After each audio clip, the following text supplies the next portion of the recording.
तो गाइस आज 6:30 बजे इंडिया वर्सेस न्यूजीलैंड का वर्ल्ड कप फाइनल होने जा रहा है, जिसमें मुझे लगता है कि इंडिया इस वक्त मोस्ट फेवरेट है।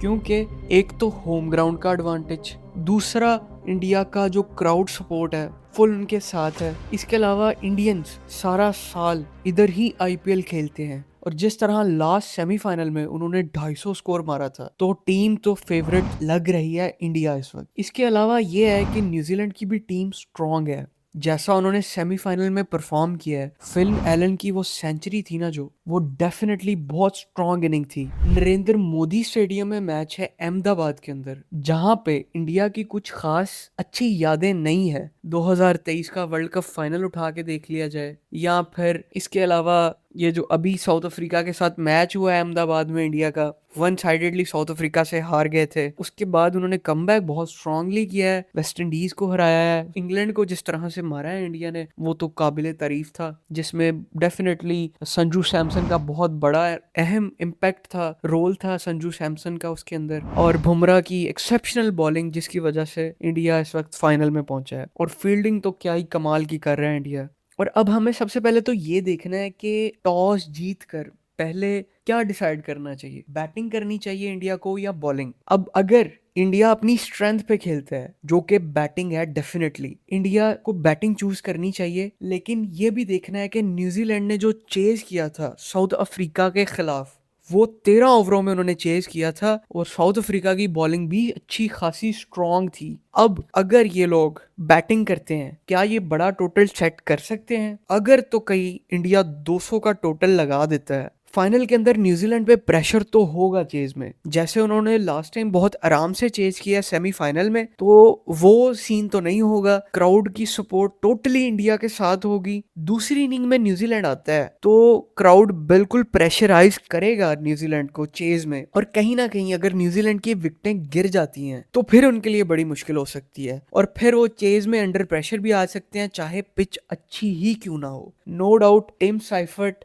और फिन एलन की जो फॉर्म लगी हुई है, जिस तरह से वो बंदा मार रहा है, वो अगर आएंगे तो वो इंटेंट के साथ ही क्रिकेट खेलेंगे। मुझे नहीं लगता कि वो किसी तरह से डिफेंसिव होंगे, वो अटैक ही करेंगे। लेकिन क्या इंडिया की जो एक बॉलिंग लाइनअप है इस वक्त, वो इतनी स्ट्रांग है कि पावर प्ले में विकेटें गिरा सकती है? अगर बुमराह और अर्शदीप कुछ कमाल कर देते हैं और शुरू में विकेटें गिर जाती हैं, न्यूजीलैंड के ओपनर्स को गिरा देते हैं ना, क्योंकि न्यूजीलैंड के ओपनर जितना इम्पैक्ट डाल रहे हैं ना, उतना अभी तक मिडिल ऑर्डर से नहीं आया। हार्दिक पांड्या की जो लाइन लेंथ होती है ना, वो बहुत टाइट होती है बैट्समैन को। अगर बैट्समैन उसको हिट करने जाता है, फॉर एग्जांपल अगर फिन एलन या टिम साइफर्ट आके चार्ज करते हैं और हार्दिक पांड्या की किसी बॉल पे ऐसा होता है कि कैच लग जाता है उनका और विकेट गिर जाती है, तो वहां से इंडिया फिर एक डोमिनेंट पोजीशन में आ जाएगी। पिछला जो मैच था उसमें मिडिल ओवर्स में इंडिया ने बहुत कुट खाई थी। अब ये कुछ चेंजेस करते हैं, कुलदीप यादव को लेके आते हैं टीम के अंदर, या कोई एक आधा फास्ट बॉलर का एडिशन होता है, जैसे मोहम्मद सिराज है अभी, जो कि खिलाया नहीं गया। इतने बड़े स्टेज में फाइनल में जाके क्या ये एक बोल्ड कॉल हो सकती है इंडिया की तरफ से, सिराज को खिला लिया जाए? या फिर सबसे ज्यादा जो कंसर्न है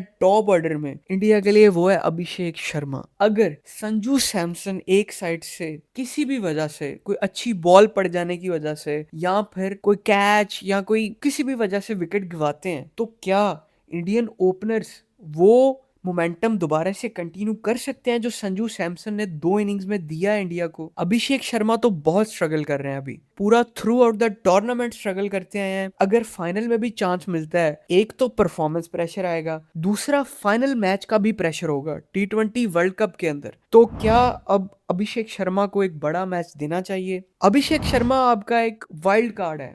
अगर वो चलता है, जिस तरह से वो मारता है, उसका बल्ला रुकता नहीं है, फिर वो बैट घुमाता है, फिर वो बाउंड्रीज के लिए जाता है, तो वो इंडिया को स्टार्ट में अच्छा टोटल बनाने में हेल्प भी कर सकता है। और अगर टॉप ऑर्डर से विकेट गिरती है तो फिर नीचे ईशान किशन भी है, सूर्या कुमार यादव भी है, क्या ये रिस्क लेंगे? आई थिंक कुलदीप यादव का एडिशन अगर तो स्पिन कंडीशन थोड़ी सी भी प्रेफरेबल है तो होना चाहिए, क्योंकि स्पिन डिपार्टमेंट इंडिया का लैग कर रहा है। वरुण चक्रवर्ती बुरी तरह एक्सपोज हुआ है इंग्लैंड के खिलाफ। इस दफा एक कर्स ब्रेक होना है अगर इंडिया ये वर्ल्ड कप जीतता है, और अगर ये कर्स कंटिन्यू होता है जिस तरह 2023 में इंडिया ने फाइनल में हार गया था, उसके बाद अभी दोबारा से वही स्टेडियम है, फाइनल है, क्या वो कर्स ब्रेक करती है इंडिया? इंडिया के पास चांस तो है, या फिर न्यूजीलैंड बाजी ले जाएगी? न्यूजीलैंड ने जैसे 2019 में इंडिया को हराया था, एमएस धोनी रन आउट हुए थे। और अगर न्यूजीलैंड की लक की बात की जाए तो हमने नॉकआउट्स में देखा है कि उनका भी कोई खास अच्छा नहीं है। इंग्लैंड वाला वो वर्ल्ड कप जो 2019 में हारे थे वो देख लें। अब देखना ये है कि 2026 के अंदर नरेंद्र मोदी स्टेडियम में इंडिया का कर्श ब्रेक होता है या न्यूजीलैंड का लक साथ देता है। सुपर संडे, आपकी प्रेडिक्शन क्या है? मुझे कमेंट में बताएं, इंडिया या फिर न्यूजीलैंड। सब्सक्राइब कर ले मेरे इस चैनल को। सी यू सून।